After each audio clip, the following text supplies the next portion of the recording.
Sultan!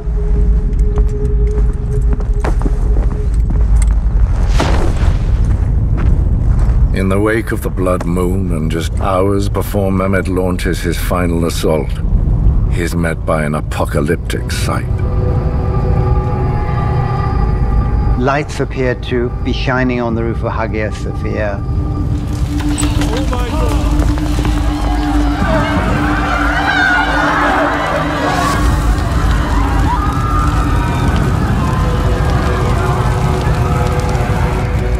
What kind of sorcery is this?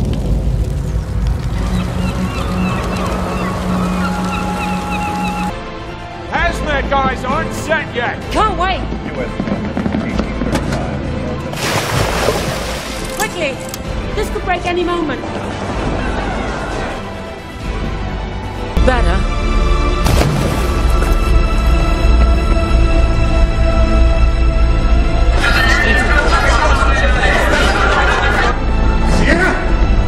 Sienna, there are too many of us down here. You won't get to that bag before we do. No, but I can make sure it breaks. Come on, don't do this, Sienna, don't. You'll be murdering innocents. Yes, people will die. A lot of them, but the crisis will be averted. It's what nature demands. The problem won't just be slowed down, it'll be solved permanently. Killing billions to save lives.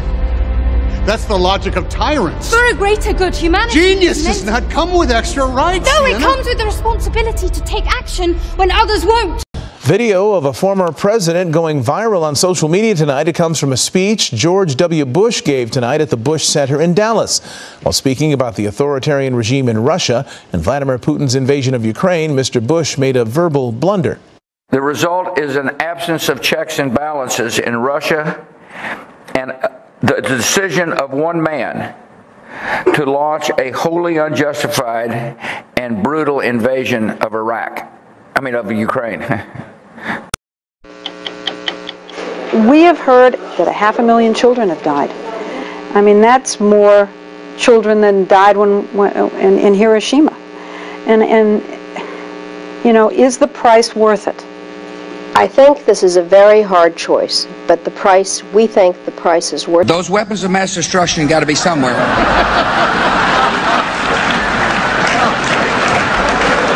Saying, Dick, if the Hunan Palace doesn't get lunch here in 4 minutes, we're going out.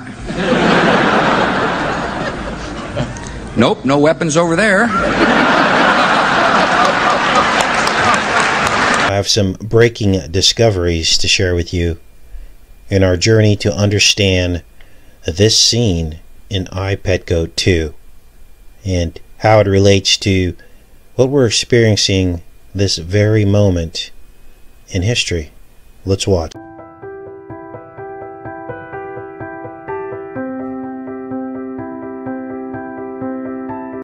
America's newest long-range stealth bomber made its public debut today. The B-21 Raider is the U.S. Air Force 6th-generation stealth fighter, which is intended to replace the aging bomber fleet. It's designed to deliver both conventional and nuclear weapons while flying undetected to air defense systems. The Air Force plans to acquire at least 100 new bombers, which will cost about $203 billion over the next 30 years. The aircraft was named after the famous airman Doolittle Raiders, who flew the surprise bombing run in Tokyo in 1942. The new Raider will be stationed at Ellsworth Air Force Base in South Dakota, while Dyess Air Force Base in Texas could be an alternate location. You're with the Illuminati. Beg your pardon. There's no such thing. It's just a bedtime story.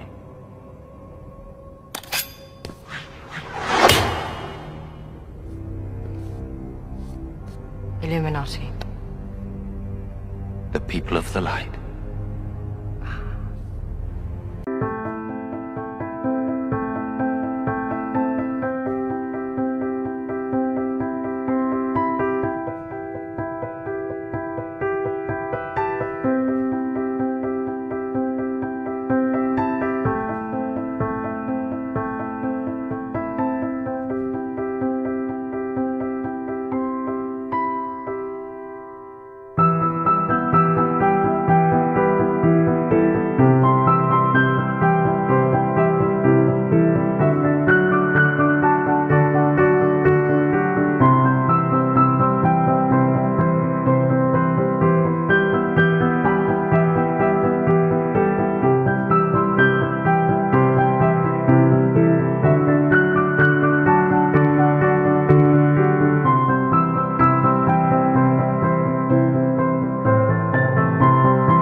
西刚好飘来，愿善良的人们天天好运来。你勤劳生活美，你健康春常在。你一生的忙碌为了笑逐颜开。那个双喜节，青春放前歌彩，愿我们的日月年年好运来。你风舞太平年，你龙腾新时代。你幸福的家园迎来百花盛开。好运来，祝你好运来，好运带来了喜和爱。好运来，我们好运来，迎着好运兴旺发达通四海。 People like them together because I think they're like every family. They're kind of that weird dysfunctional family where they all love each other, but they get on each other's nerves all the time, and they've got a lot to work out. Tigress, no! The hardcore do understand, but I can't watch my friend be killed. I think the relationship between Poe and Tigress has a lot more going on in Kung Fu Panda 2 than in the first movie. I am ready.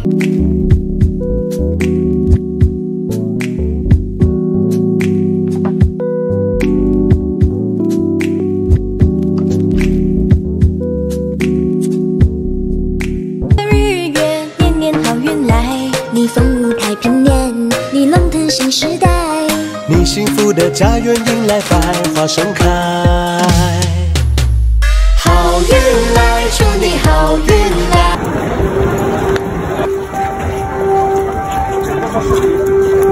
Please, no more.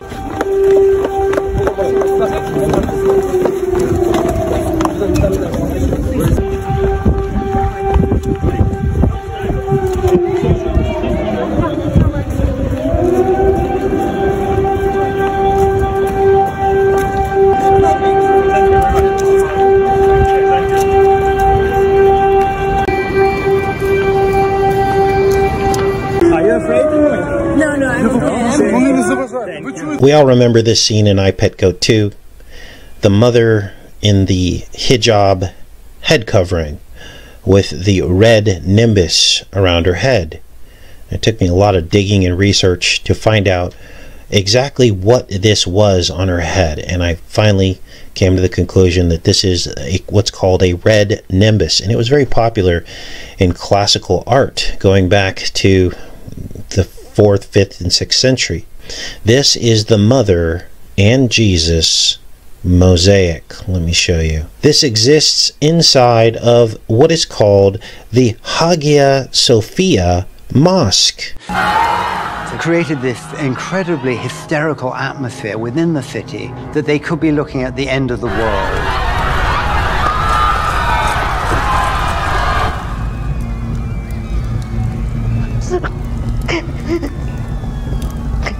The city is meant to have been protected by the Virgin Mary. There's the story that on the last day of Constantinople, she was seen leaving the city. Allah has abandoned the infidels!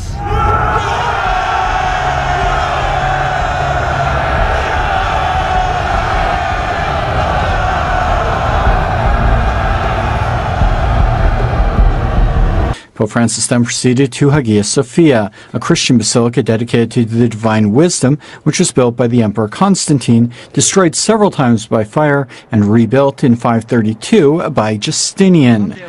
After Constantinople was conquered by Muslim armies in 1453, the Sultan Mehmed II transformed Hagia Sophia into a mosque. In 1935, the founder of modern Turkey, Mustafa Kemal Ataturk, ordered the building to be turned into a museum. At the end of his visit, Pope Francis inscribed 2 thoughts in the Golden Book. The first, in Greek, reads, "Holy Wisdom of God." The second, in Latin, is taken from Psalm 83. "How dear are your tabernacles, O Lord." This is it here on the left-hand side. The Hagia Sophia Mosque, it could be pronounced Hagia Sophia Mosque, and this is in Turkey. It was the largest building in the world during the time of its construction. And here's the side-by-side with I, Pet Goat 2 in the Mother Mary.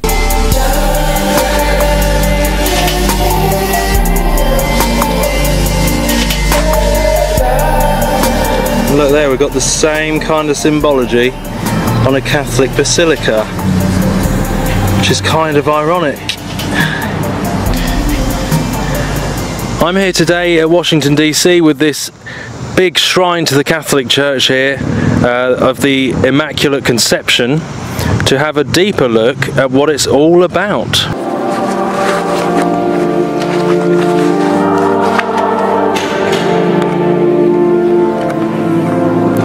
So much symbology in here.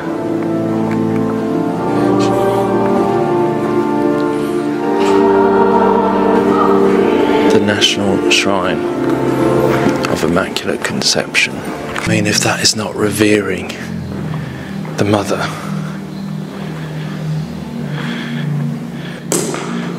Europa. And look at him, I mean, he's bowing. I've heard so many say they don't revere Mary in that way, the false Mary. But he's bowing to this Ishtar, Isis figure.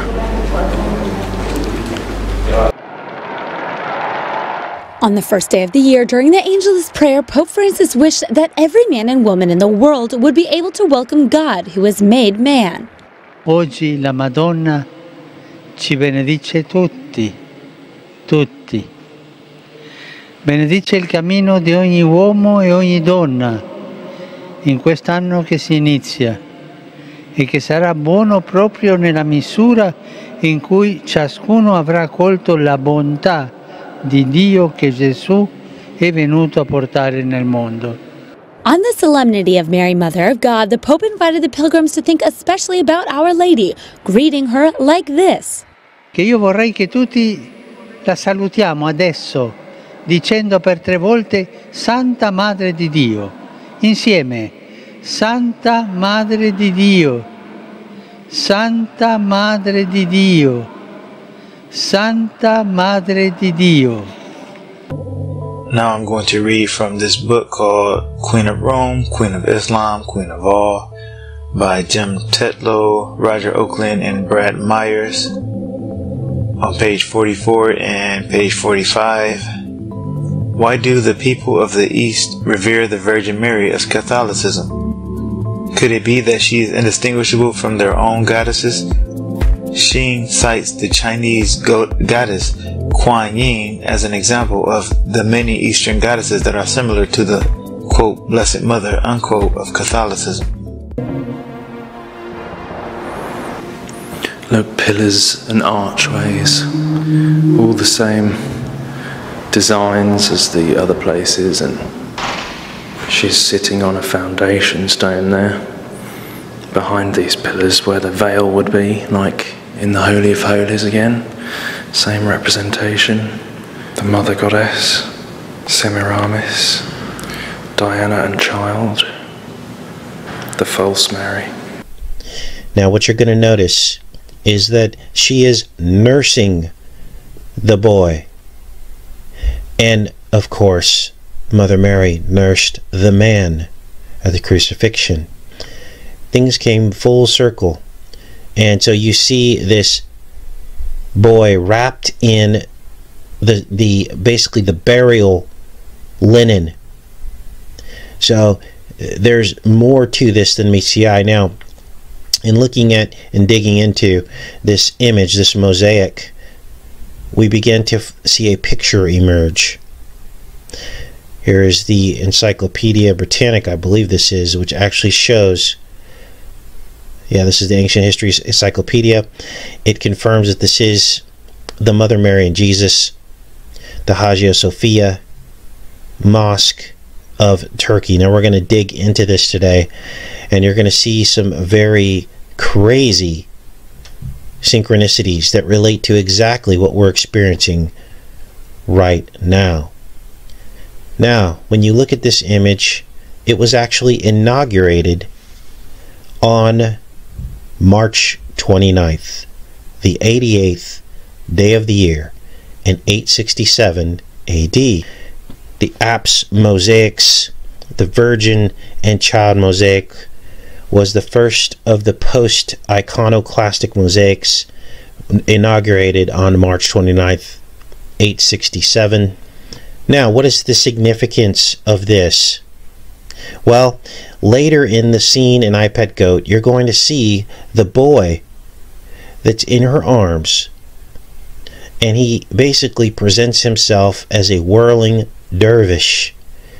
And what these people do, this is the Sufi faith, and they whirl around until they get into some kind of a trance, and then they believe that they're more connected to the spirit realm.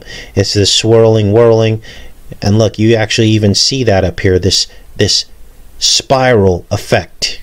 And later it's repeated here in I Pet Goat 2. You're going to see the boy whirling above the mosque. So what I believe now is that this mosque is actually, this is the Hagia Sophia.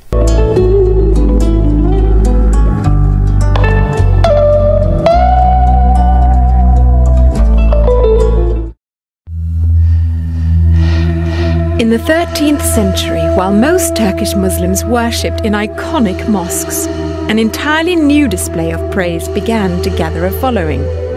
Known as the Sema ritual, it was the vision of Sufi master Rumi.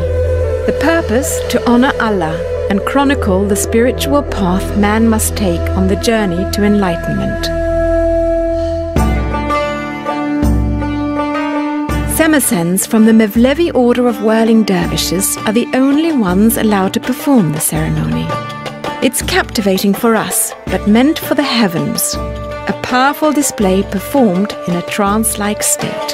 While we whirl, we say Allah. It's the name of the God. We don't think anything about our family, our work, other people, just Allah. That I showed you the artwork that is housed inside of the Hagia Sophia, which is what we just showed you. Okay.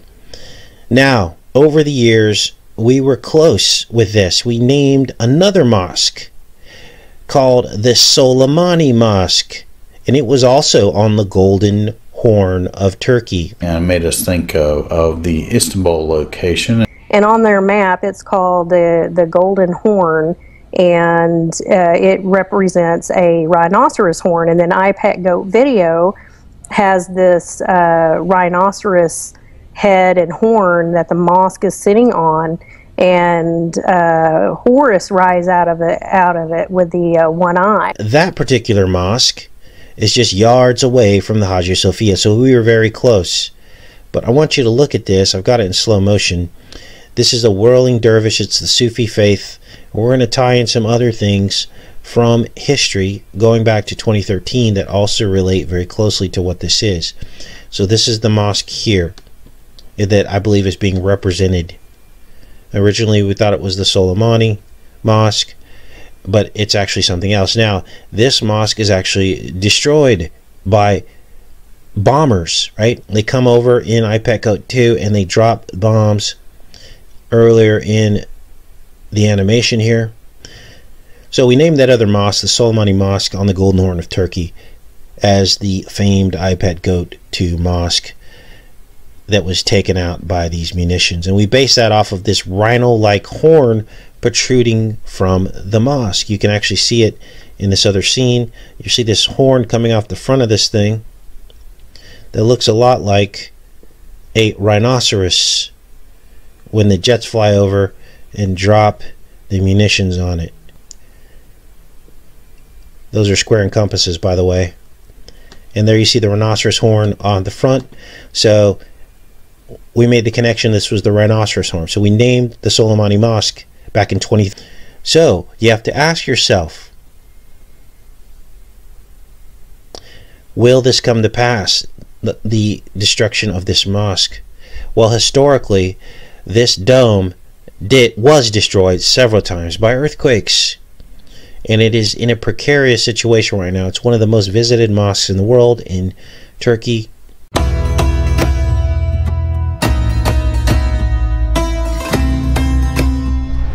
This one-time Christian church turned imperial mosque turned museum is said to be the epitome of Byzantine architecture.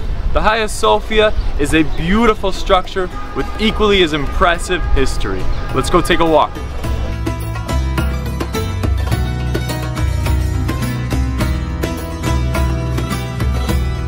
As soon as I walked through the Imperial Gate into the giant main gallery, I was blown away by its size and design. Our local guide explained how different rulers have dictated the building's religious ties, and it was really cool to see the remnants of each. The incredible city of Istanbul has been home to many civilizations throughout the centuries, and none have been more influential than the powerful Byzantine and Ottoman empires. And some of the unique characteristics of these two cultures live on within the walls of the Hagia Sophia. From there, I headed up the old stone stairs to the horseshoe-shaped upper gallery, where you get a closer view of the impressive ceilings and architecture. From Greek Orthodox to Roman Catholic, and from Christian Basilica to Imperial Mosque, the Hagia Sophia is a beautiful representation of the city around it. Transformed by the empires who called it home, and forever marked with reminders of its rich history.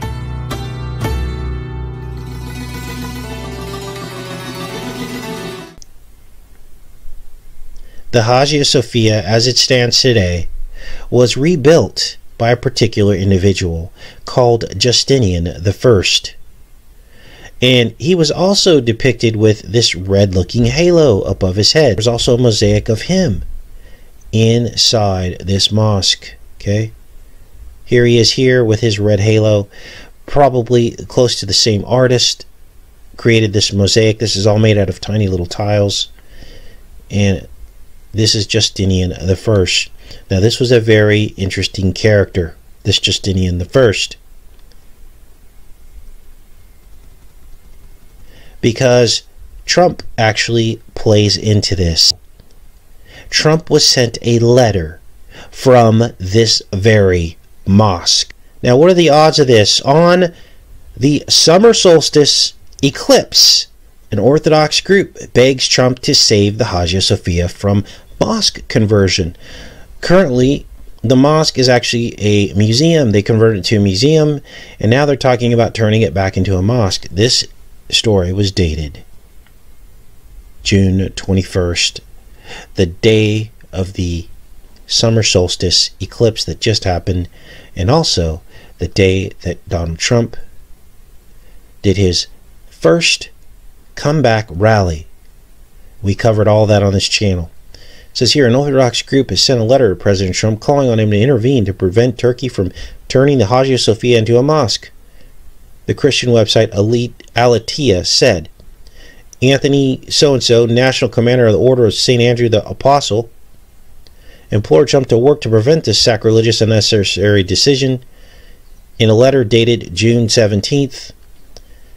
And it talks about the Hagia Sophia, originally built as a Byzantine cathedral in 537, was turned into a mosque following the Ottoman conquest.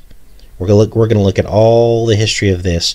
So these people made it a point to send this letter out on the summer solstice, and you're about to see why, because this goes very, very deep. So, Justinian and Trump, they actually share lots and lots of connections. Much of the iconography that you see, these mosaics, they were actually masked and plastered over the centuries as the Islamic faith took over in this area. They covered it up with Islamic calligraphy, and these were rules and laws, Islamic edicts that happened over the years that ordered all of this imagery that we just showed you to be covered up, and they're just recently now uncovering it. And it's interesting because if you look on the front of the mosque here in iPet Goat, you'll see that they actually show a calligraphy pen, and we saw that, but we didn't know quite what it meant. But now we know. Islamic calligraphy is what covered up much of this mosque, the murals, and as well as the tapestries and all of the mosaics that were inside of this mosque. So now you're seeing the destruction of the dome, and I'm going to show you exactly what that means, because that happened over the years as well. So the Sufi Muslim boy comes out of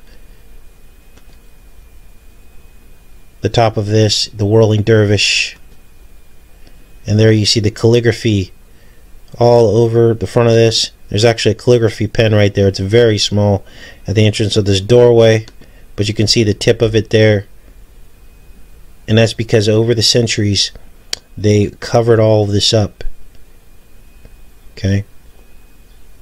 Now we're going to look at some of the specifics of this mosque. The central square of the mosque is 99 Byzantine feet. Now, what is the significance of 99 Byzantine feet? Well, we all know, those of you that have been on this channel know that 99 is all we've been talking about. 99 and 66, right? Because the 66th floor penthouse of Trump.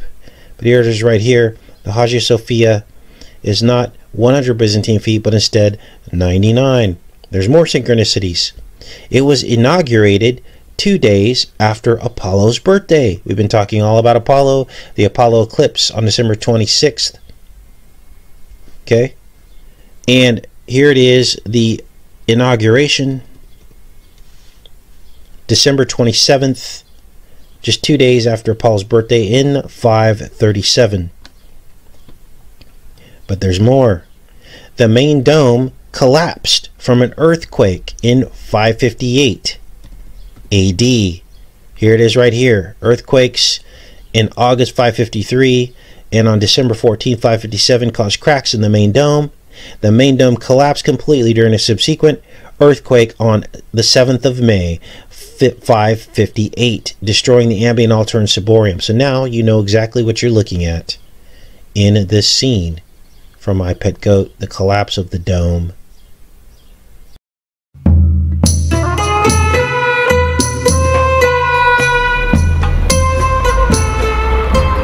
Hagia Sophia was the Cathedral of Constantinople. It was the primary church of the Bishop of Constantinople, who became known as its patriarch from the 5th century. This is the third church to have stood on the site. The first one may even have been conceived of by Constantine when he founded Constantinople. That church survived until the early 5th century, when it perished in a fire, and it was replaced by a bigger, more splendid one, the Theodosian Church, which itself was burned down in a huge riot in 532. Justinian set about rebuilding, and Justinian's Hagia Sophia has been standing ever since.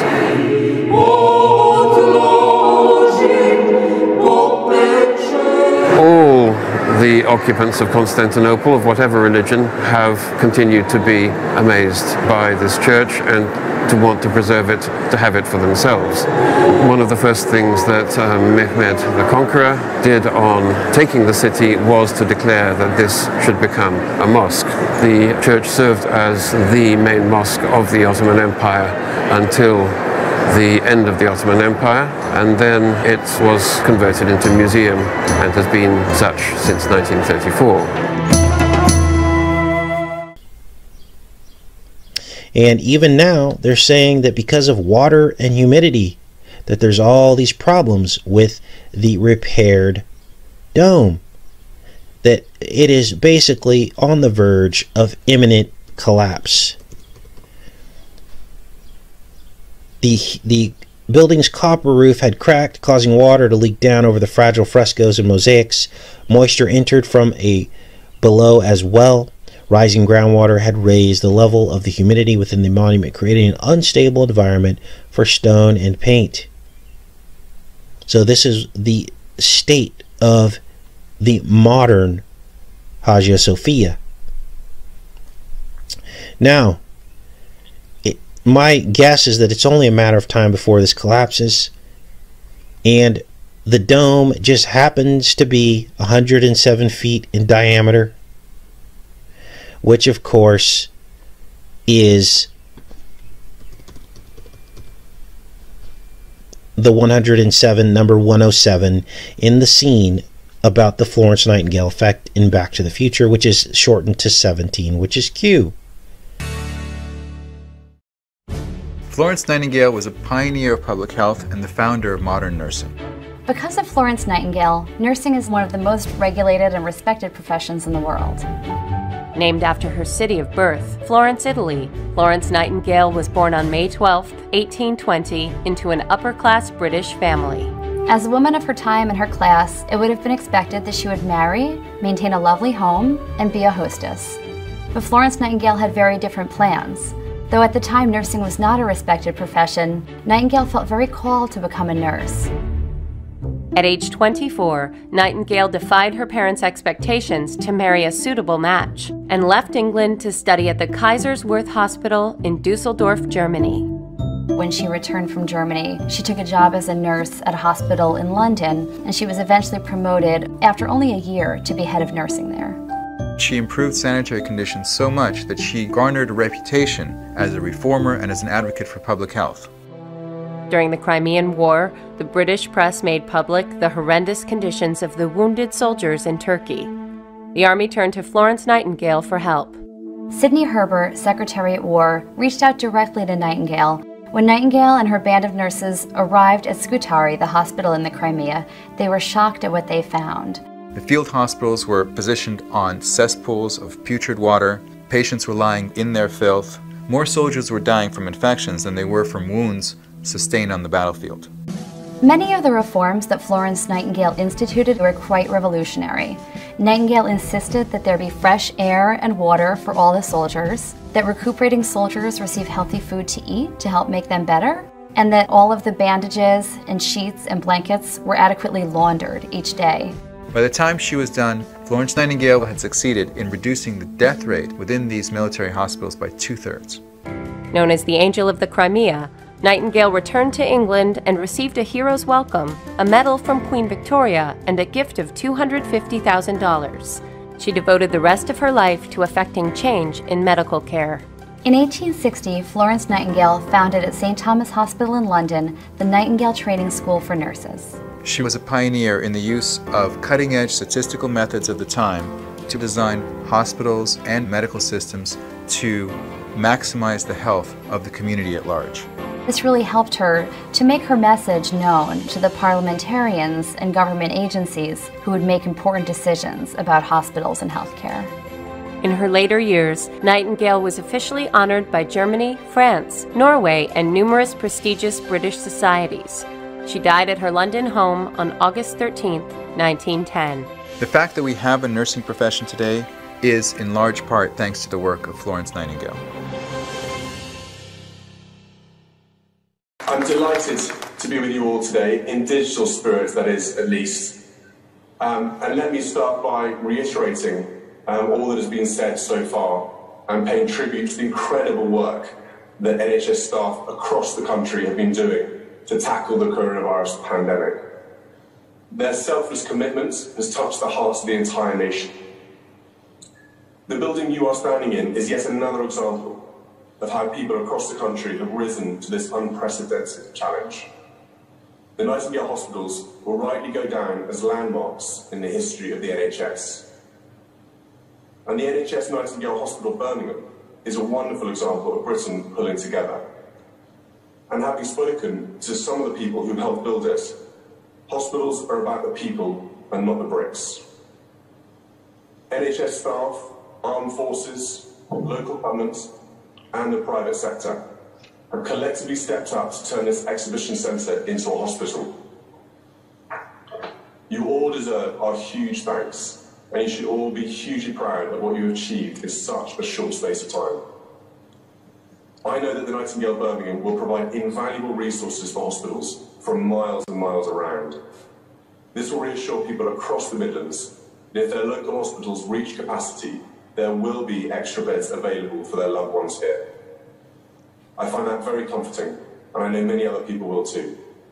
Let's look at what Doc Brown had to say about Florence Nightingale. Yes, you heard me correctly. Florence Nightingale mentioned by name in this scene in Back to the Future. This place up. Looks brand new. I remember and they won't have kids. You'll be next. So Marty and Doc Brown walk into the Hill Valley High School. Wait has nothing to do. Okay, you got. So you see, I think this is George McFly, his father, George, right? And he gets picked on. Very funny. You guys are being real. So they're kicking him and they're harassing him, and what do we call it? Bullying, right? What is Trump known for? Keep watching. Sure. Maybe we were adopted. Okay, real mature guys. Jesus, didn't that guy ever have hair? Shape up, man.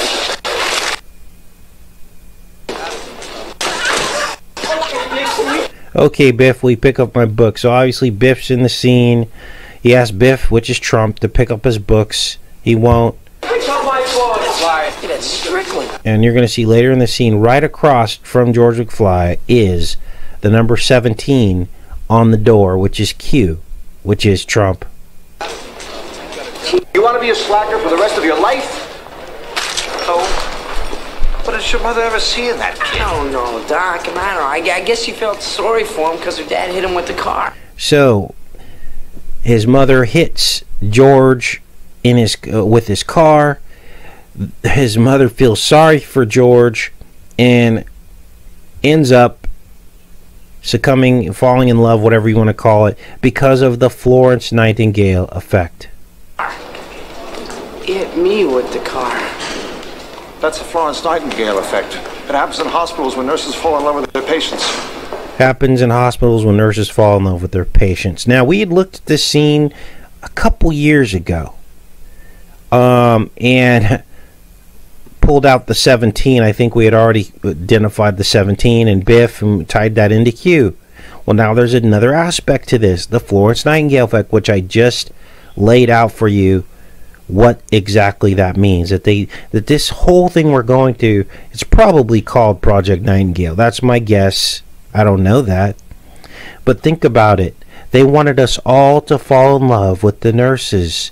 They're heroes, right? You drive down, I just drove through 7 states, and all you see is signs saying, our heroes, respect our heroes, do something for your heroes, right?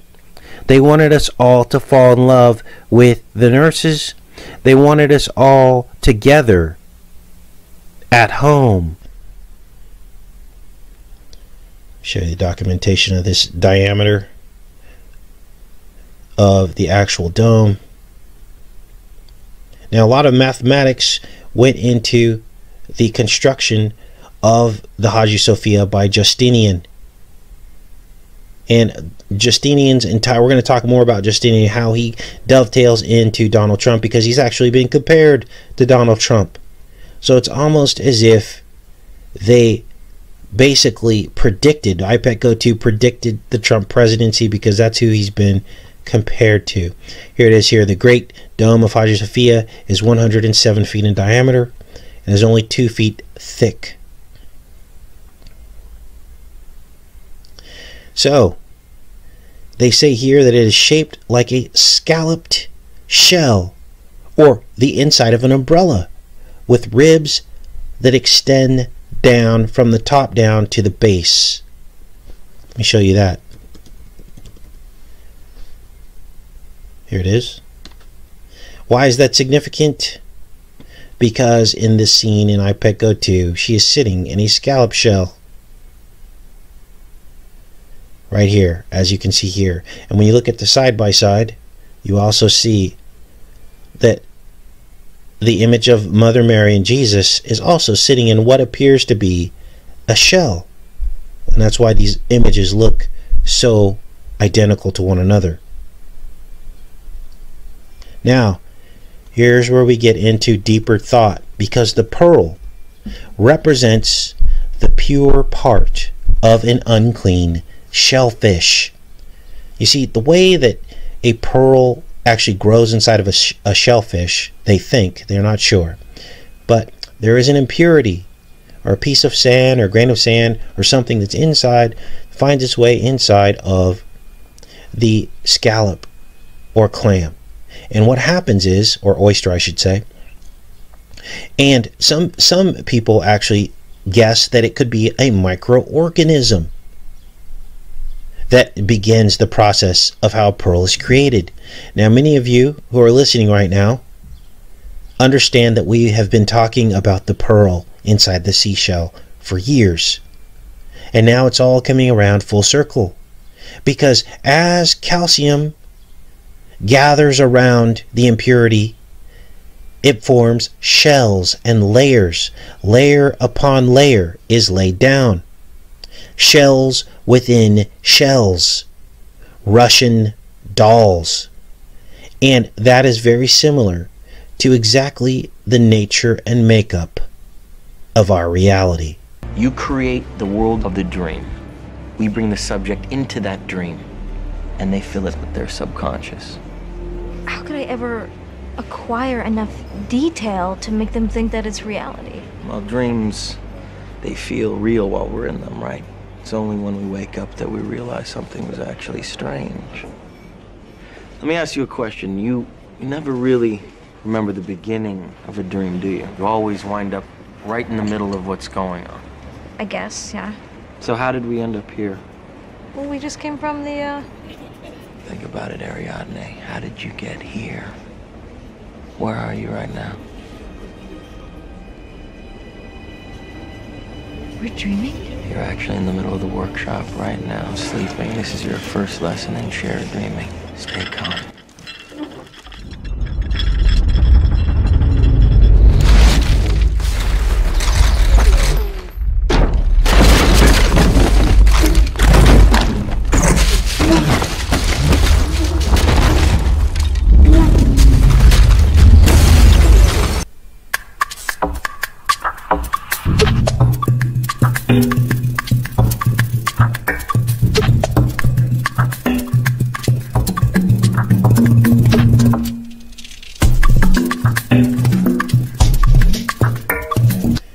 This is our reality. Russian dolls. They just went through the entire periodic table from the first element to the last, and they form shells upon shells. Russian doll. Resonant frequencies building on one another.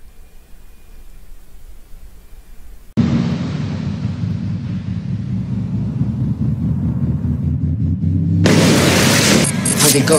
Not good.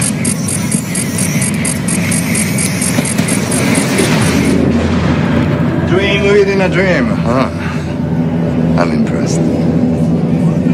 But in my dream, you play by my rules. Ah, yes, but you see, Mr. Sato, we're not in your dream. We're in mine. How you messed up the carpet? It wasn't my fault. You're the architect. Hello, Neo. Who are you? I am the architect. I created the Matrix. I've been waiting for you. You have many questions, and though the process has altered your consciousness, you remain irrevocably human. Ergo, some of my answers you will understand, and some of them you will not. Concordantly, while your first question may be the most pertinent, you may or may not realize it is also the most irrelevant. Why am I here? Your life is the sum of a remainder of an unbalanced equation inherent to the programming of the Matrix. You are the eventuality of an anomaly which, despite my sincerest efforts, I have been unable to eliminate from what is otherwise a harmony of mathematical precision. This is the domain of sin. Do you notice how we have these nested realities of truth? Pearls are pure. That's why they form the gates of heaven. It is the pure consuming the impure. And that's why Jesus said not to throw your pearls before swine. What he meant was don't throw the clean before the unclean. Don't mix the two. So the child in the shell here, let me close this up, is actually a metaphor for Jesus. He's the pearl in the shell. You see how he's wrapped in these layers of linen? and he was wrapped in layers of linen at his crucifixion. The pearl in the shell. Now obviously this is a modified image. There's all kinds of dark imagery associated with this, but we're going to get into that, okay? I don't want you to think, oh, okay, so you're showing us something that you're trying to say something dark and evil is good. No, I'm just telling you what they were trying to depict here, all right? Now, let's get back into this mosque, because it has some very profound relics within it that are just fascinating. There's what's called the Emperor's Door. And it is said to have been made from pieces of Noah's Ark. The church is actually filled with these supernatural relics. There's something also that's called the wishing column. Here it is here.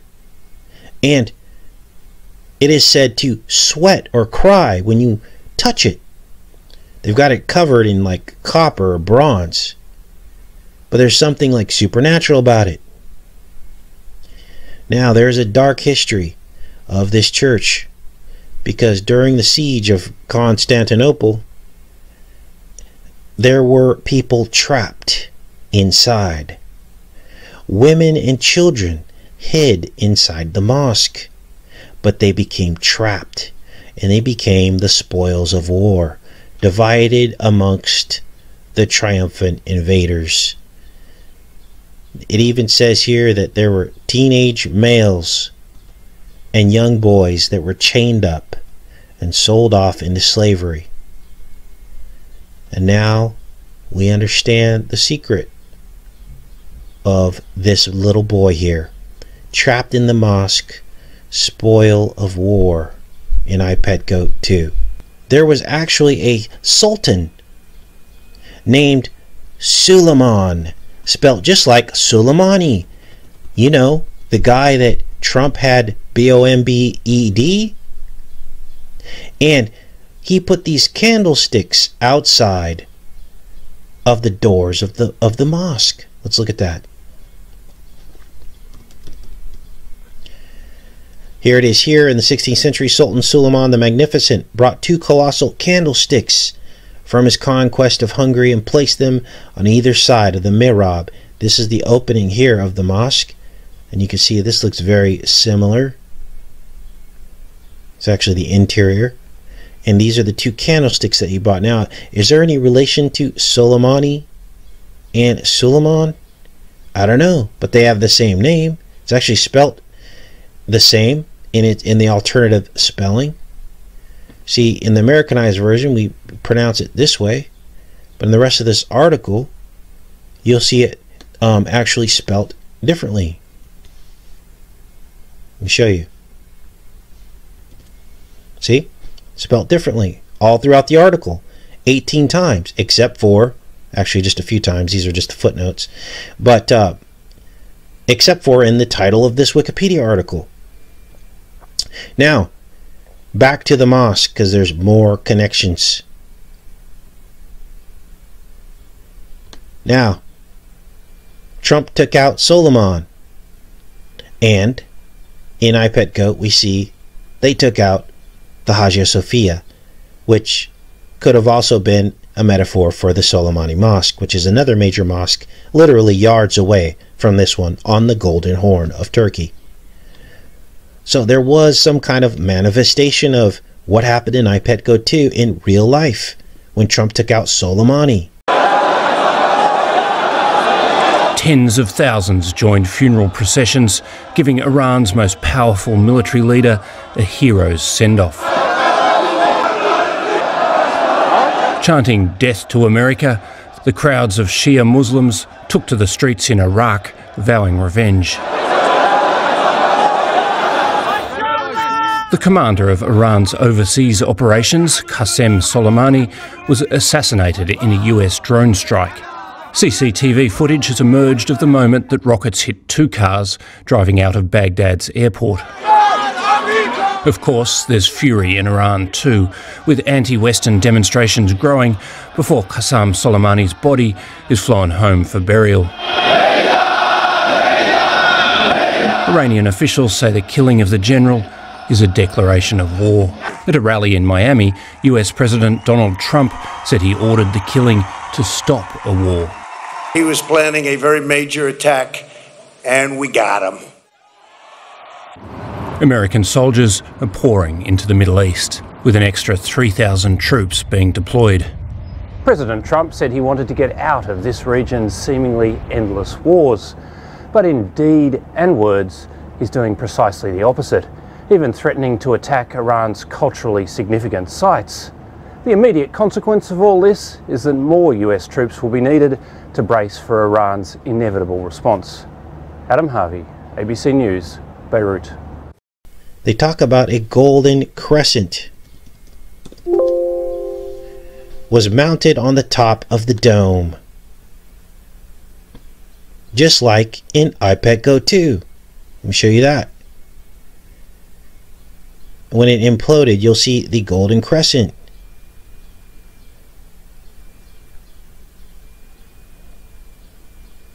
And it implodes down into, you can see it there. It's not golden, but I think you get the metaphor. Now, Trump has been compared to Justinian, the guy who built this mosque. What do you mean, Casey? That's probably a stretch. No, it's not. Let's look at Justinian. Here he is here.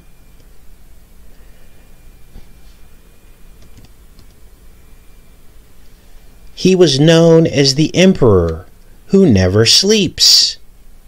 And guess what? Trump was also known as the person who never sleeps. I'm working long hours, right up till 12 o'clock, 1 o'clock in the morning. What time do you get up? 5 o'clock. Some quick math shows that's just 4 to 5 hours of sleep a night for President Trump. That's well short of the 7 to 9 hours doctors usually recommend. Gwenda Blair, Trump's biographer, even said in a 2017 interview with The Guardian that Trump has made a big deal of saying he never sleeps, and that people who sleep are lazy. But there's more. So we showed you the Trump connection to the mosque, that they asked that it not be converted into a mosque from a museum. That happened on the summer solstice. Now we're showing you how he compares in not ever sleeping. And both ruled over riots. Yep. Justinian was actually involved in quelling riots. And guess what they were called? The Nika riots. Or you could call it Nika riots. And he actually dispatched soldiers to take out these rioters who were citizens. And he killed 30,000 to quell the Nika riots. But there's more. There was a huge depopulation of Italy under Justinian.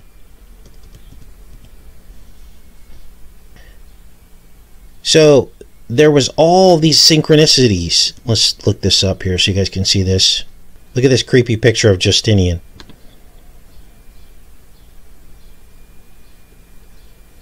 So, Justinian ruled over the very first Black Plague in human history.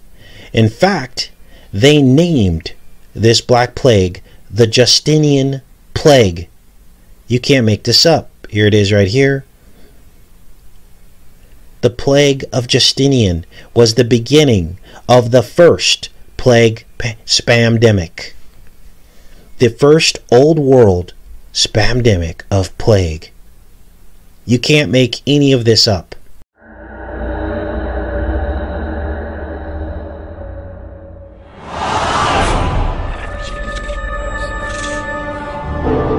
But somewhere in that vast dominion, with enough ammunition to wipe out not just the capital city,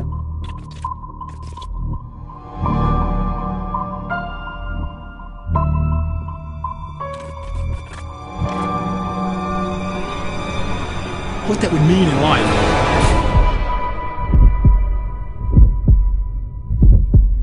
$100 million were struck down by the plague.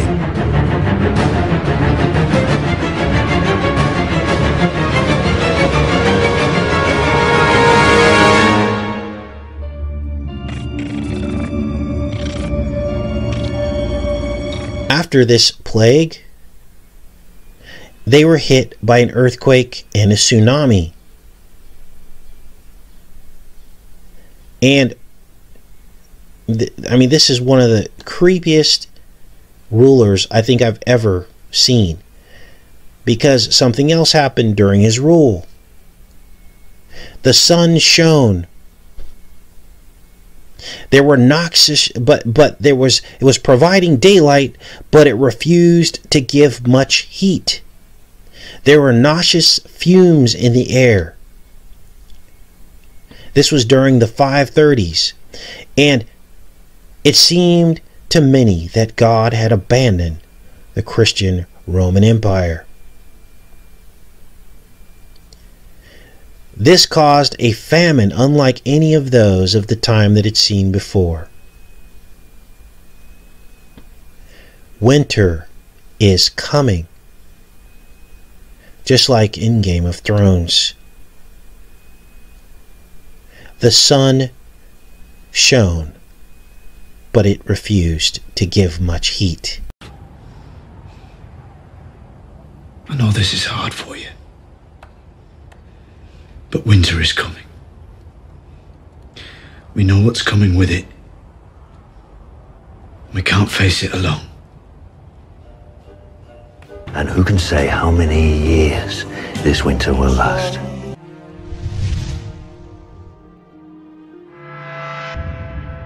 With a growing concern over the notion that chemical and biological weapons were unaccounted for and could potentially fall into the hands of terrorists, the Department of Defense wanted to test the nation's readiness for such an emergency. In June 2001, the DoD conducted a war game called Operation Dark Winter. Dark Winter was a major exercise that was done prior to 9/11, earlier in 2001, to look at the effects of a biological terror event. And it was kind of a scary scenario. We would lose a lot of people if a really effective bioterror event occurred. The simulation evaluated the government's ability to respond and communicate with the public, and the exercise even included mock news reports. Since the diagnosis of 20 smallpox cases in Oklahoma City 12 days ago, hundreds have now died, thousands have become infected.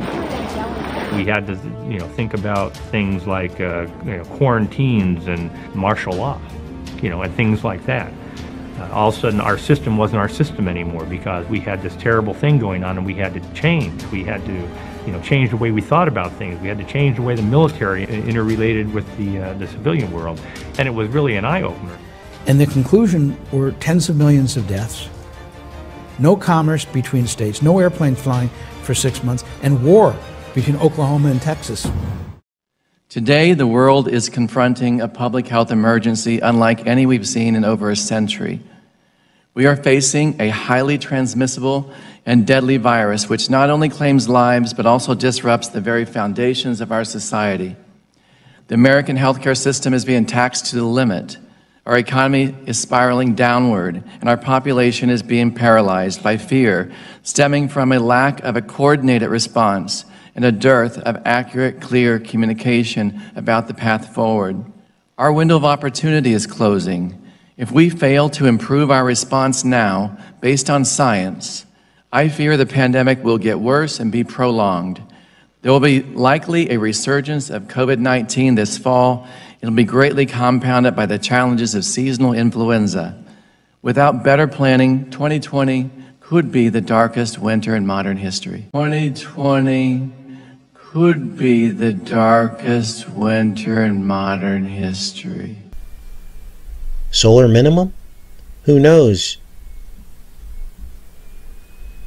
So then this was followed by a tsunami In 551, the eastern Mediterranean was rocked by the 551 Beirut earthquake, which triggered a tsunami. Combined fatalities events exceeded 30,000, with tremors felt from Antioch to Alexandria. Now, Justinian, his goal was to bring back the Roman Empire, but all of his desires to do that were stopped by what he was faced with this plague and the earthquakes and tsunamis. Now, Donald Trump has been compared to Justinian himself, sealing the deal that iPetGo 2 predicted his presidency way back in 2012. CNBC dated May 4th, 2016, the beginning of, well, this was before he got elected. And they're saying, now forget about the message, just think about how they're comparing him to Justinian, okay, as I read through this article. Justinian I, a Byzantine emperor, known as emperor who never sleeps, made it his goal to restore the Roman Empire to its former glory. He spent much of his time and resources to achieve that end. He was successful at recapturing the enemy's lost territories, but never fully regained its lost glory. Some historians have suggested that Justinian's land grab actually hastened the final decline of what was once the Western Roman Empire, which after his death was reconquered by the very people Justinian drove out. This took place in the 6th century, but it seems to be playing out all over again, more than 1,000 years later, with Donald Trump. Now that Trump is the likely nominee, he needs to change his message to unify the party and the nation. Trump's vision for the nation is backward-looking. See how they couch this? They know exactly what they're going to do. Trump should learn from the mistakes of Justinian and others who have gone before him. They are comparing him to Justinian, the Roman ruler, who made the mosque that we found in iPetGo 2, long before he was even thinking about running for president, and nobody knew he was going to win. Now, there are more synchronicities, because this plague of Justinian, they're saying, originated from China.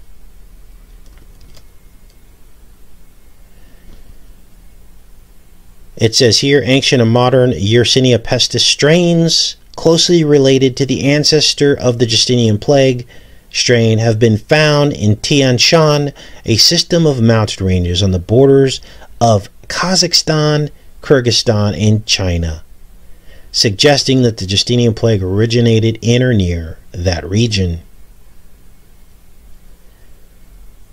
It says here, the most basal or root level existing strains as a whole are found in Qinghai, China. What does Trump call the CV? He calls it the Chinese plague. But it goes deeper. There are more synchronicities between Justinian and Trump, because Justinian appears as a character in a 1939 time travel novel. Yes, Justinian was a time traveler. The novel is called Lest Darkness Fall. Now, I can't find a free copy of this anywhere, otherwise I would have read it to you, the part that talks about Justinian, and we could have looked at it to see if there were any comparisons to Biff and Trump. But there is something really weird going on with the Justinian character and Donald Trump. Way back in 2016, they were comparing him to him before he even won the presidency. What you're going to see in this image here, in the background, is what appears to be, and what we originally thought was, an explosion. And we look at this, and we looked at this, and we realized that this is a map. What you're looking at here is actually a map. This dark area down here is the Caspian Sea. This area where the shell is the Caucasus Mountains. And there's a particular seashell. You see her holding this bottle of heliotrope purple. And apparently this comes from the Hexaplex trunculus shell. They derive this blue-purple dye. It is very sought after. And these shells exist almost exclusively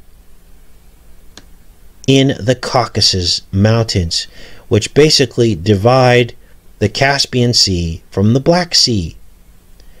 Here's the proof. The Hexaplex trunculus says right here, some of the dyeing certainly occurred at home, but complicated dyes such as purple were undertaken by professional dyers. 4 classical textile remains preserve traces of purple dye, the fragments of Calvia. And it goes on down here to talk about how the people from the Caucasus Mountains use the decorative fabrics with elaborate figures with a paint or dye created by mashing the leaves of certain plant and mixing them with water. And they also talk about the shells being used as well. Now, it took 12,000 of these shells to make 1.4 grams of this purple dye.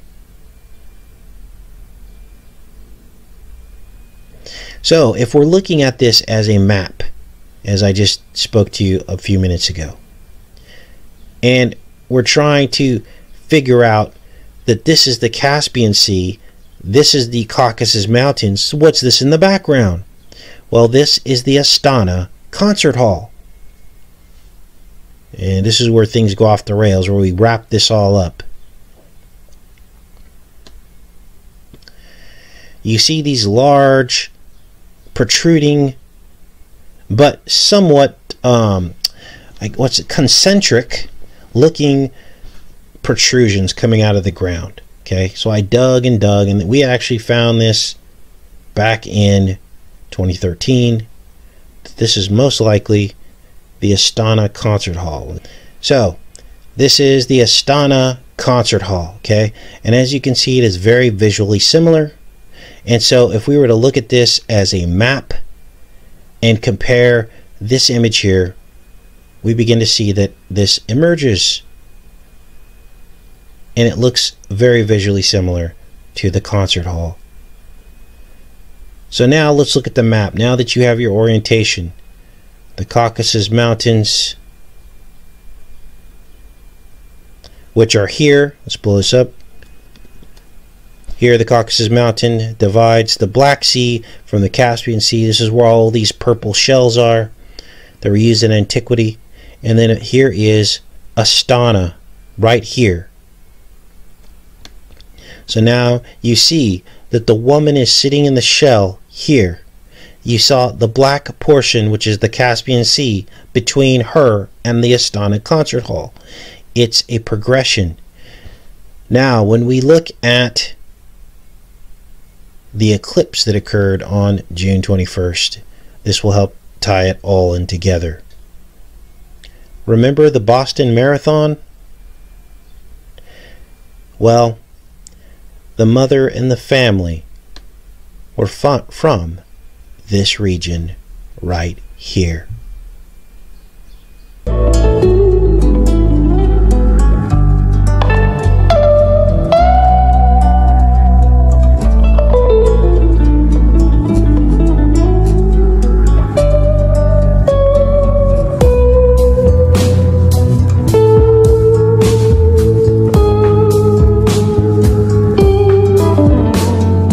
The symbolism of the Boston bomber also in this predictive programming that we have, and all of these things that are in sequence with what's going on.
they do is they create chaos so they can impose their order. And that's the symbolism that we're seeing here. And, you know, one of the things that was interesting to me is the Monoceres constellation is the unicorn, and we'll have to do a separate show on that, but the rhinoceros is named after this unicorn constellation that represents Horus, which is the false Christ. And there was a tapestry that was filmed with the Rockefellers explaining this. And like I said, we'll have to do another show on that, but it's just fascinating, all of the symbolism, you know, with the pomegranate tree and Persephone and all of these things that tie into it. And, you know, in the I Pet Goat video, we see when the false Christ comes out after the Horus rises from the mosque, and you see the false Christ birthed in the Anubis boat, and he has the Aten sun on his head, which Akhenaten worshipped, which represents Mercury. So I just find that interesting. And, you know, Enter the Stars also had this movie that we had in ours too, 007. Yeah, and it had the skeleton dancer that was in the I Pet Goat.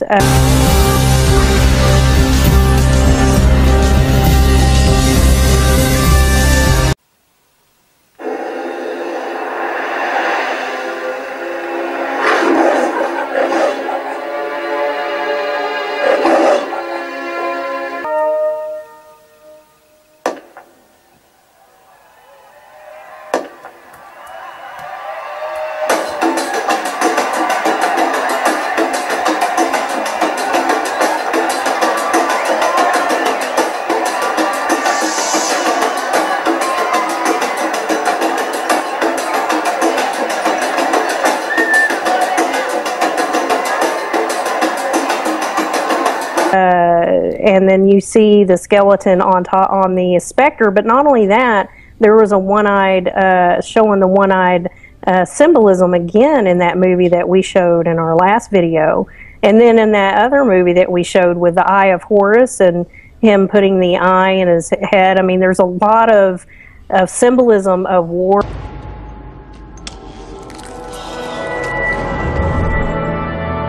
See all the celebrities making the one eye symbolism. Even, you know, the popes did the one eye symbolism in the 666, and then you got CERN. So you have all this symbolism that is all tied together, that's just in sequence. I mean, it's such synchronicity in the movies and videos and predictive programming, and symbolism is just everywhere right now. And the Economic Magazine for 2016, the unicorn is a symbol of the third eye.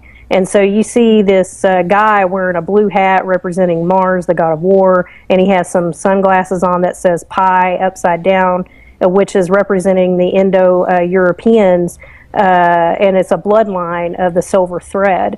And so he's representing this, that he has the third eye open. I don't know who he is, so if anybody knows who this guy is, and let me know. Yeah, and it connects to Zechariah chapter 11 verse 17, where it says, "Woe to the worthless shepherd who leaves the flock.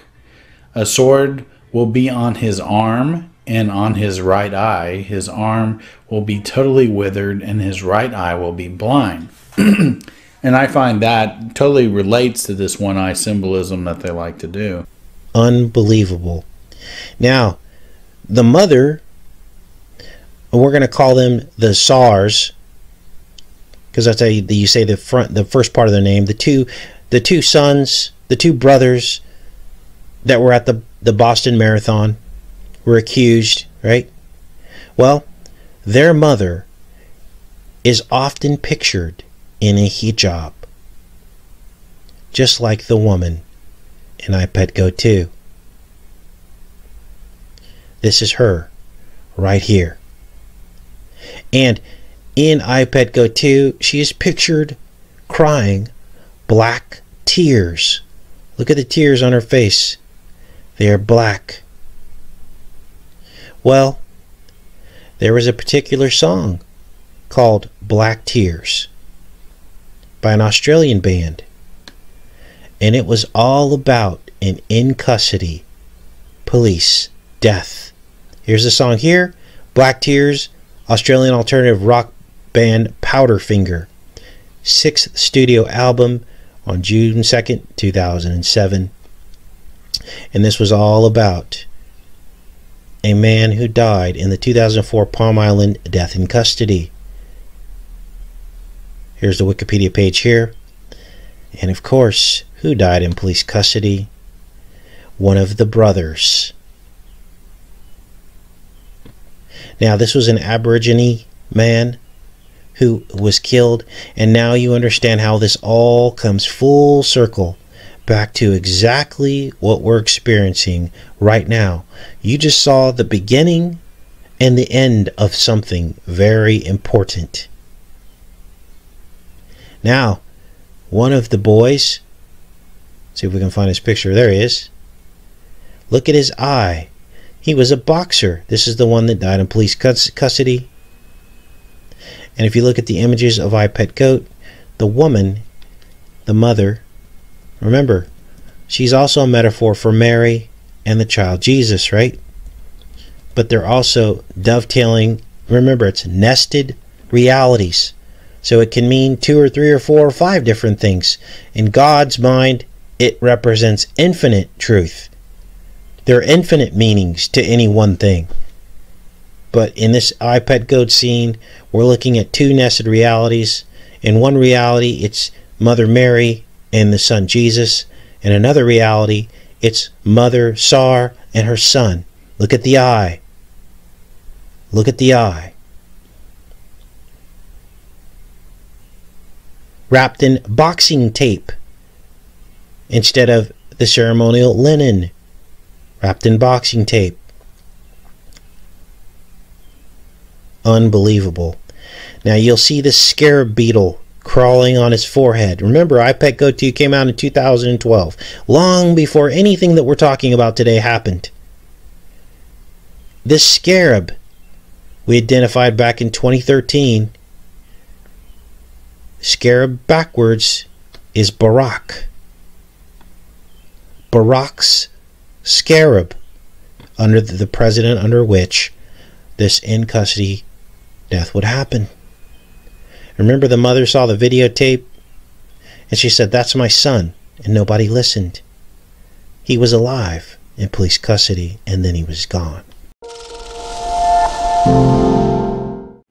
They already told us that they're never gonna show us Jahar. What have you done with my son? He was alive. Why did they need to kill him? Why didn't send him to the, Guantanamo or whatever? Why did they kill him? Why is Astana the concert hall on the backdrop of this image here? Astana rules the elite world. It's the silent ruler. They're at the top of the food chain. Luciferian New World Order is in the process of establishing a communistic, socialistic one-world government. In addition to this new socialistic world government, it will also establish a new religion. This new religion will embrace all the world's religions, but will in fact promote Lucifer as the true God. Those who do not worship the beast spoken of in Revelation and do not accept the mark of the beast will be cut off from society and terminated. Talking about the New World Order and the new one world religion that goes along with it, I want to introduce you to a place called Astana in Kazakhstan. Astana is described as the New World Order's great city, and I'm reading from this website which says, Astana is the capital city of Kazakhstan with an official estimated population of nearly 700,000 people as of March 1st, 2010. Astana is the first large capital being built in the 21st century. The word Astana originates from Persian, Astana from the verb istadan, which means to stand in respect, and literally means threshold, i.e. royal or sacred, when people stand in respect and awe, implying where the court is seated, as in a capital city or a shrine town. What this really means is that Astana is being built as a shrine to the New World Order. Now, we want to have a look at what this means and the symbolism surrounding this, as well as the religious aspects or the religious dimensions to it. The city has been described as a futuristic occult capital being built in a remote and deserted area of the Asian steppes. The city also depicts many instances of sun worship, making one believe that the city is a celebration of the religion. So let's have a look at some of the photographs of the New World Order capital. Now this imagery here, these two pillars that we see, let's see what the website says about these two pillars. It says, this layout is present in a majority of important cities, including Washington, D.C. and Paris. The two golden pillars are believed to represent Masonic symbolism, specifically the two pillars of masonry, Boaz and Jachin. These pillars are featured in all Masonic lodge rooms. Boaz and Jachin were two copper, brass or bronze pillars which stood in the porch of Solomon's temple, the first temple in Jerusalem. Okay, so we see Masonic imagery. Here we can see that the main building, which is sort of the presidential palace, is built along the same lines as Washington, D.C. Now, of course, we know that Washington, D.C. was built totally along occult lines. And we'll see another view here of the presidential palace. Here we can see what is called the Tree of Life. At the back here, we'll see later that there's a meeting room right at the top here where the world's religions are being united. There's an eagle up there which symbolizes power. We're seeing basically a New World Order, New Age city being built. Okay, so let's carry on. Going inside, we see this globe signed by representatives from 17 religious denominations, and this represents uniting all religions together under the New World Order. Very, very, very, very significant. Okay, so we see a clear plan that part of the New World Order is to unite the world's religions without a shadow of doubt. Now, this pyramid is dedicated to the renunciation of violence and to bring together the world's religions. The architect claims that the building has no recognizable religious symbols, but in reality the pyramid is a temple for sun worship, which is the religion of the New World Order. The pyramid is the main symbol of Freemasonry and ancient religious doctrine. Today's elite use these pyramids as symbols of power throughout the world. Las Vegas and Dubai contain similar structures, as do many other cities in the world. Here we have the apex of the pyramid, and this is what we're going to see inside. So the apex is round and covered with sunlight. Images of white doves are embedded in the windows. This is obviously to do with world peace, representing also the unification of world governments and religions in this round circular shape, and the New World Order. So the apex, which is at the top of the pyramid, is the ultimate representation of illumination, which is the spiritual evolution of humanity into this new golden age or era of Aquarius, as we've seen before. Inside we see this meeting room, and we see the sun imagery and eye right in the center of this room. I mean, it couldn't be more clear. This is pure Luciferian worship right here. This is Lucifer being worshipped. And this meeting room here, which is the main room, also has the sun symbolism and or eye in the ceiling, and it is the conference room where the religious leaders of the world meet. But we can see here the sun occupies the whole ceiling. So all about illumination. This is the Tree of Life, and it says this monument is meant to embody a folk tale about a mythical tree of life and a magic bird of happiness. The Tree of Life, as it's called, is a roadmap which spirits supposedly use when they leave the material world to join the afterlife. The golden globe at the top of the monument represents the sun, the supreme deity, and here we have sun worship again. Now inside the gold globe, which is right at the top of that construction there, we have this very strange looking symbol. And it's a gold triangle which represents the president's handprint in the center, the president of this country. But there's something obviously much more mystical here. I believe this has to do with Satan, who the Bible says is the master of this world, or the prince of this world. This person says that the global elites scatter their symbols and doctrines all over the world, and of course the general population fail to recognize what's going on. So, you know, this could signify Satan's mark on the world, or his thumbprint or handprint, making it an impression into this triangle. He's stamping his authority. I mean, this ultimately, this is right at the top of this Tree of Life. So, you know, once again, we have the shrine to Luciferianism, to illumination, that Satan is in fact the light bearer and the bringer of light to humanity and spiritual life to humanity. Here we have a helix shape. The helix has to do with the DNA of mankind, and one of the very significant things that you're going to find when you start studying the occult and what's happening in this New Age One World religion is the fusion of the sons of God with the daughters of men, i.e. the fallen angels being fused with humans to form these new superhumans, again, this concept of transhumanism. And I'm sorry to say it, but it also is in the shape of a male sexual organ, which is very significant in things like Freemasonry, because most of the occult religions have to do with fertility cults. So man is building a shrine to himself. Lucifer is being glorified as the god of this world. And here we have this new age, new century city being built to glorify man, without any shadow of doubt. This is very pagan, very occultic. Billions, maybe if not even trillions of dollars spent in a place that seems to have no source for its money. And it just so happens that there, during the summer eclipse, Astana actually saw a partial eclipse. This is chilling. This is the June 21st, 2020 eclipse. We call this the Apollo eclipse of the summer solstice, the day that Trump had his return rally. Okay? And look at this. This is the closest that I could get the marker to Astana. They basically experienced a partial eclipse. Here it is here. This is exactly what it looks like.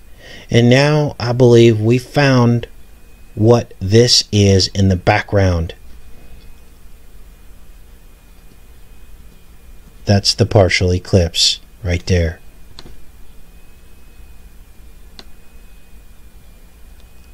Let's do side by side. See that? So here we are, full circle, June 21st. In custody, police death on Memorial Day, remember? And let's take a look at the path of this eclipse, because this is crazy. Let's zoom in on some of these cities. This actually goes right very near Wuhan. Here are the cities here. It's loading up. And goes right underneath Afghanistan. And here you can see where I put the marker. In Kazakhstan, there's the marker there. They saw a partial eclipse. Here is the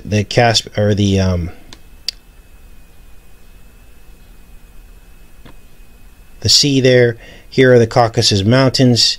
Here's Dagestan in the Caucasus, which is where the Tsar family was from. And now we've decoded the scene in iPad Goat.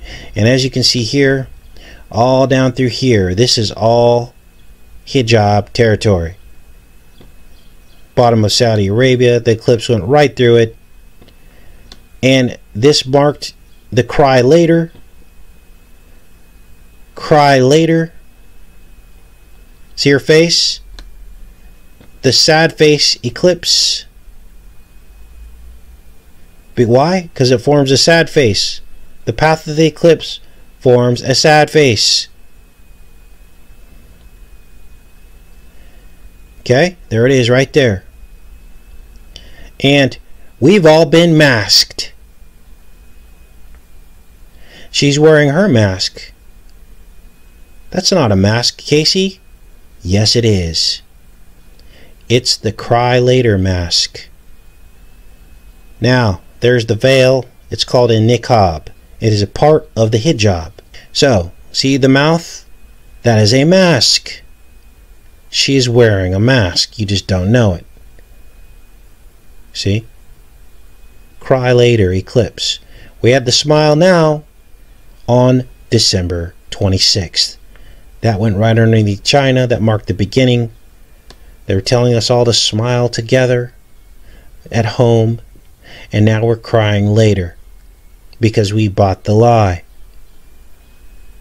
So now you know how all this ties into the GF incident, Memorial Day incident.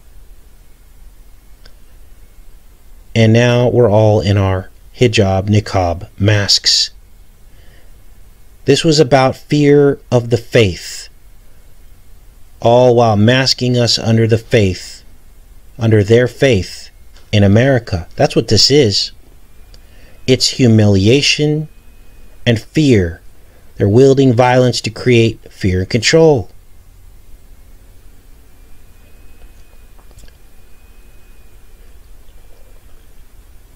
So how did iPetGo 2 know that this would happen months and years before it did? Well, that's for you to decide.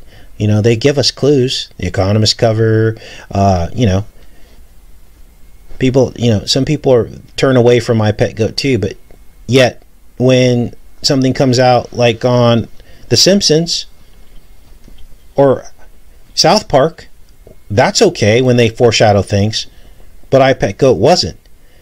It's just another tool that they use, you guys. They just think most of us are too stupid to figure it out. We are warriors with nothing to lose. You've given us purpose. You've given us a plan. We pray protection around law enforcement today, Lord God. Let's do this, guys. Hey, guys.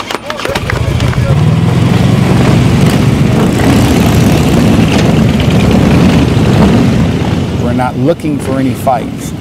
We are here simply to stand with Donald Trump and for his fellow supporters. And in the event that we have to provide extra security, we will. The armed citizen is the first line of defense, law-abiding weapons carriers. But the people that don't want to follow the law, they'll get what they deserve. Everyday patriots are coming on board, and people who want to stand up to the leftist, racist murderers that are killing cops. Chris Cox is founder of Bikers for Trump, a grassroots group that has shown its political support by becoming a protective force. After violence erupted at some Trump rallies, Cox and other bikers began showing up to guard against angry protesters. We'll see you at the Albany rally. All right, guys, let's load it up. All over the place, no matter where I go, there's bikers. And they come. Donald Trump praised his biker friends over Memorial Day weekend after Rolling Thunder endorsed him for president. We'd have 1,000 bikes. And I said, what are they all doing here? And my people would say, they're here to protect you, Mr. Trump. It's an amazing thing. Now they've come from as far away as Arizona and South Carolina to patrol the Republican National Convention. I'll be darned if I see a woman getting assaulted, spit on, eggs thrown at, shouted at, cursed at. I will not allow that in my presence. Because bikers want to see a wall built, because bikers want to see Syrian refugees vetted, it doesn't make us racist, it makes us patriots. We've got to change our policies in Washington. We got to work on bringing jobs back to America. We have to work on race relations in America. I see Black Lives Matter, they're very frustrated with the way things are going, but the way that they're acting is counterproductive to our country. You see these young black men and women jumping up and down on cars and lighting things on fire, looting pharmacies. You'll never see a biker do any of those things.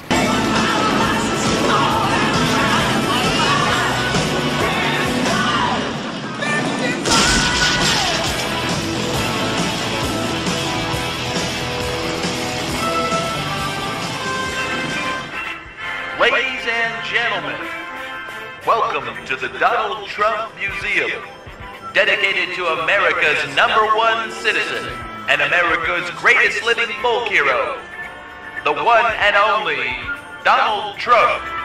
Learn the amazing history of the Trump family. Somebody criticized me the other day because they asked me what I do, and I said, I'm going to bomb the shit out of them. It's true. I don't care. Friends, and I guess I have some very good enemies, and I like it that way somehow. And I really believe in trashing your enemies. Inside, you will learn how Donald Trump's father left him a large inheritance. Nobody's going to do more women than Donald Trump. That I can tell you. That I can tell you. And I think they know it. Discover how in 2016 Donald Trump successfully lobbied to legalize gambling. Part of the beauty of me is that I'm very rich. He wants to run for president and move on into the White House. Why not? Share in the stupidity of the average American as they made him the 45th President of the United States. That will easily go down as the greatest president in the history of the United States. Me, Donald John Trump. No! Hey, no! Hey, wait, you come with us upstairs. There you go, Sonny. We can do this the easy way or the hard way. The easy way.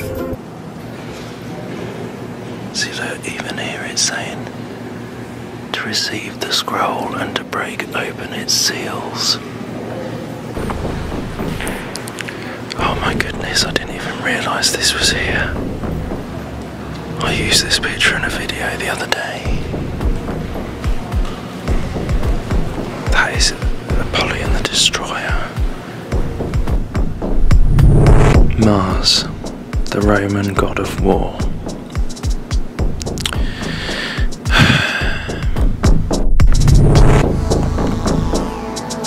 And we've got that same representation of the Holy of Holies type thing, and him raising out of it Apollyon the Destroyer, the Antichrist.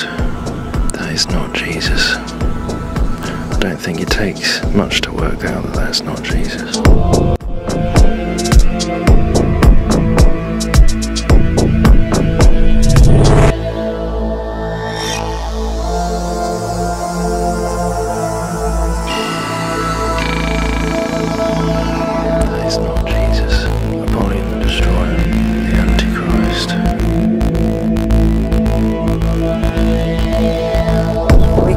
Coverage this morning of Pope Francis in America with Nora at the White House. Nora? Thank you, Gail. You know, Pope Francis is also going to celebrate his first Mass in the United States, and that is at the Basilica of the National Shrine of the Immaculate Conception.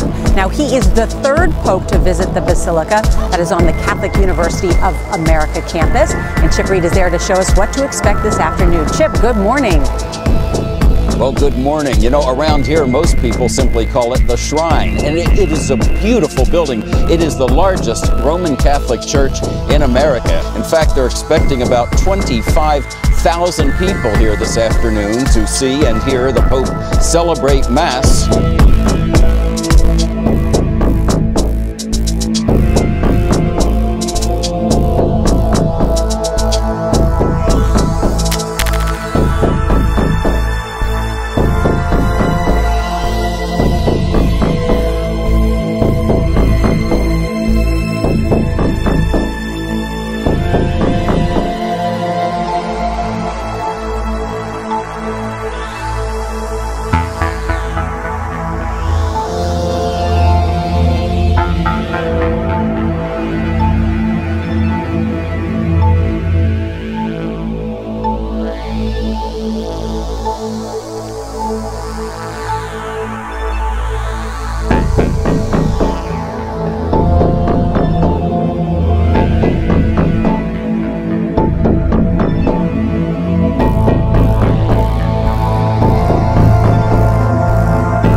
final mission to save mankind has failed. The 70-mile-wide asteroid known as Matilda is set to collide with Earth in exactly 3 weeks' time, and we'll be bringing you our countdown to the end of days, along with all your classic rock favorites. Feel free to wear your casual Friday clothing pretty much any day of the week. And if anyone wants to be CFO.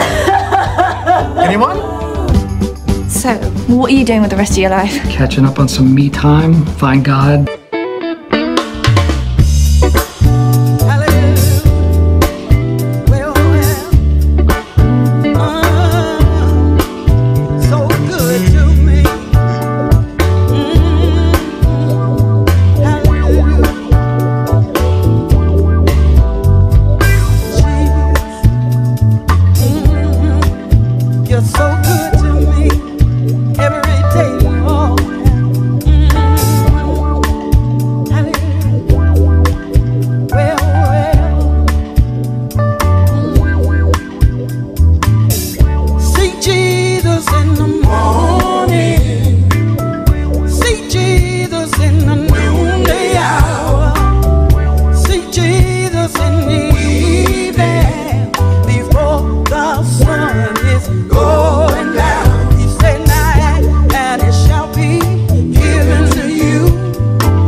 He'll come in. If you're seeking, he'll come in. If you're seeking, he'll come in. Bless your name, Jesus. Bless your name, Jesus. Thank you, Jesus. Thank you, Lord.